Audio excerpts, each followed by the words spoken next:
एक भक्त का सवाल है, इसने कहा है जी भगवान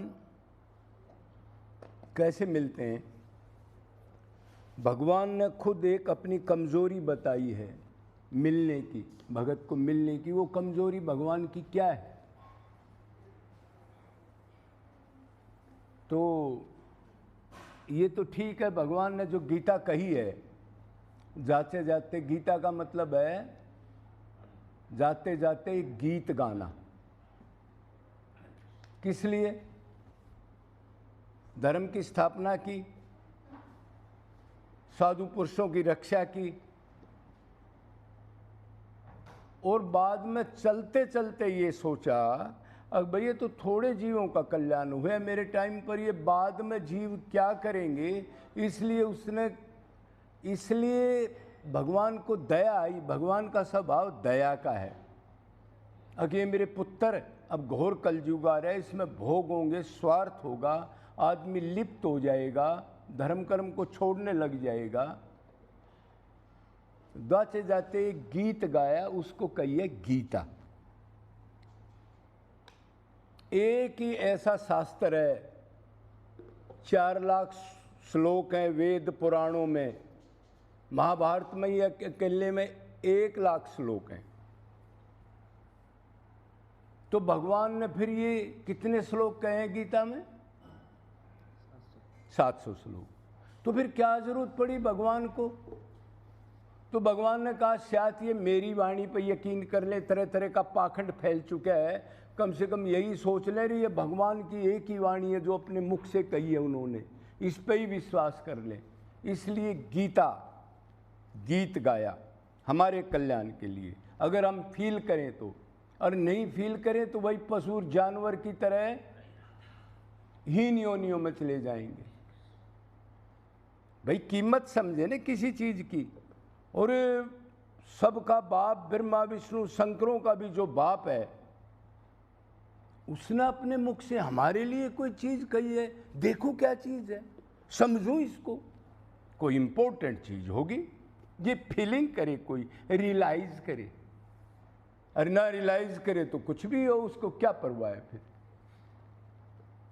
तो भगवान ने एक ही अपनी कमजोरी बताई है, ना तप से, ना दान से, ना व्रत से, ना ब्रह्मचर्य से, ना सत्य बोलने से, ना पूरे देश को आप खाना खिला दो, ना पाठ से,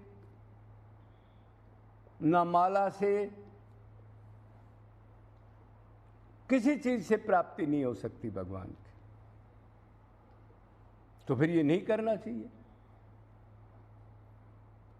नहीं, ये चीज करनी तो चाहिए, लेकिन ये भगवान के निमित्त करनी चाहिए। भगवान को याद करते हुए धर्म करे, भगवान के निमित्त धर्म करे, भगवान को याद करते हुए व्रत करे, उसमें मन लगाते हुए, हृदय से पुकारते हुए अगर ये सारी चीज करे तो ठीक है।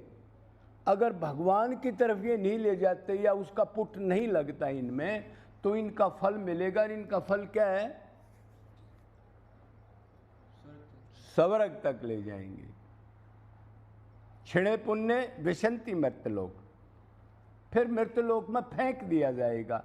कोई मनुष्य भी बन सकता है, कोई हीन योनियों में गधा कुत्ता भी बन सकता है, चाहे इंद्र हो चाहे कोई हो, वरुण हो, सबकी यही हालत है।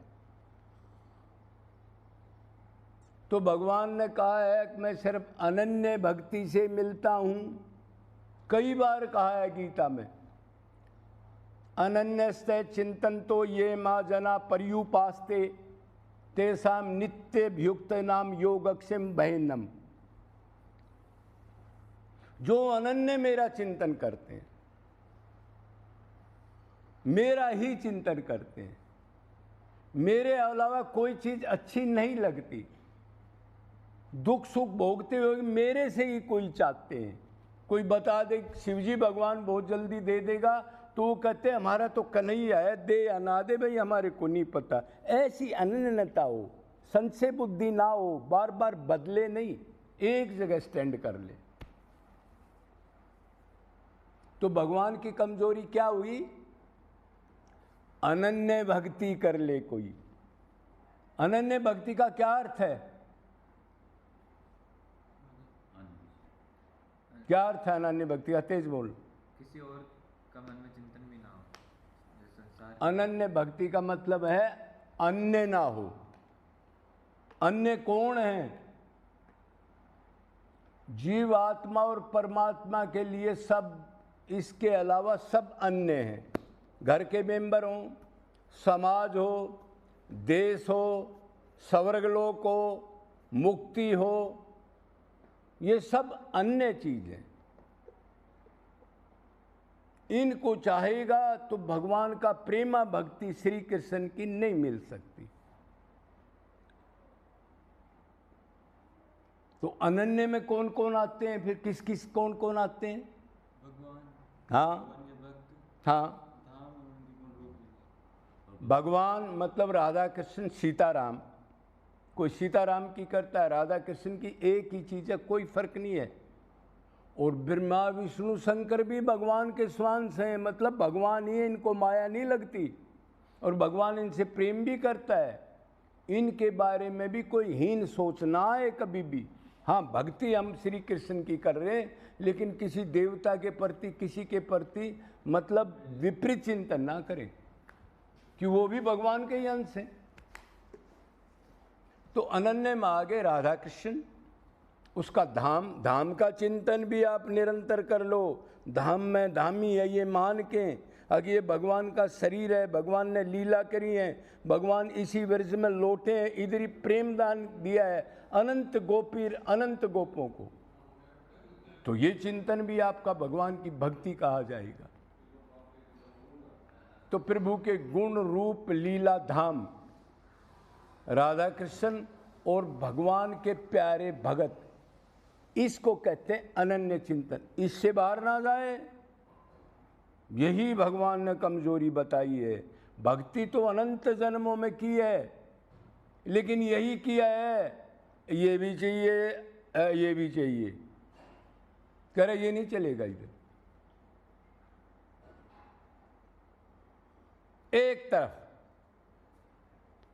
ये जीव नहीं कर सके आज तक। कोई आज भक्ति ना की जो हम बैठे हैं, अनादिकाल में अनंत मनुष्य शरीर मिले, अनंत बार भक्ति की, लेकिन अनन्य नहीं बने। कदे किसी के भय मोह में भगत हूं, उसको बेचारे को पता नहीं ये भक्ति अनंत जन्म में यहां तक की तरह आगे नहीं गया तू। कदे ये समझ ले मैं इस जन्म में मेरे भाव बन गए, मैं वृंदावन जाता हूँ, भगवान के लिए आंसू गिरते हैं। ये तो पहले भी गिरे हैं तेरे, लेकिन अनन्य भाव से नहीं गिरे आज तक। बस यही कमी रही है। ये भी चाहिए, ये भी चाहिए, भी को हटा के ही लगा दे, श्री कृष्ण ही चाहिए। इसको कहते हैं अनन्य भक्ति। शॉर्ट में बिल्कुल ही लगा दो, भी को हटा दो। अच्छा, दूसरा कहा, भगवान ने फिर कहा सर्वान धर्मान परित्यज्य, सब धर्मों का परित्याग कर दे। माँ का, बाप का, पिता का, पत्नी का, समाज का, देवताओं का।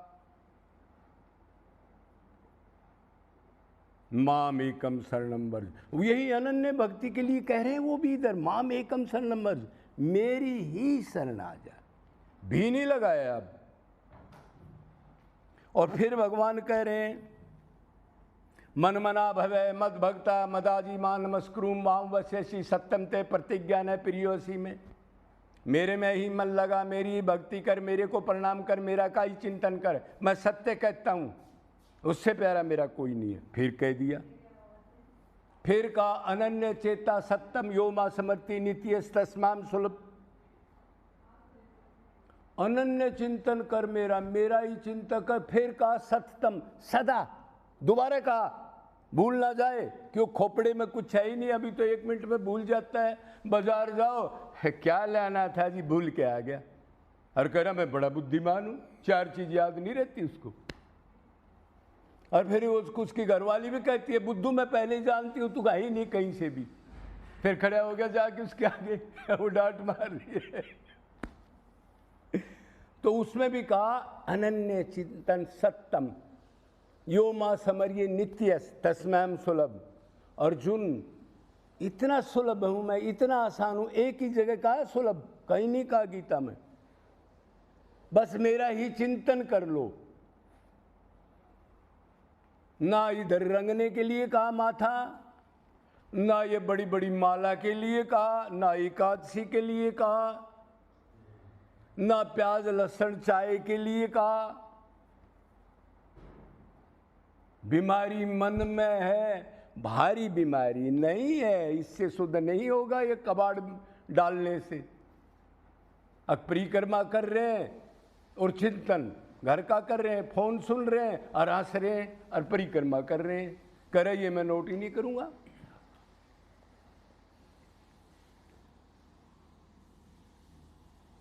तो भगवान ने और कहा मने मनुष्य नाम कारणन बंधन मोक्षाय, मन में ही है स्वर्ग नरक मृत्युलोक मेरा धाम। मन की भक्ति से प्राप्त होता है।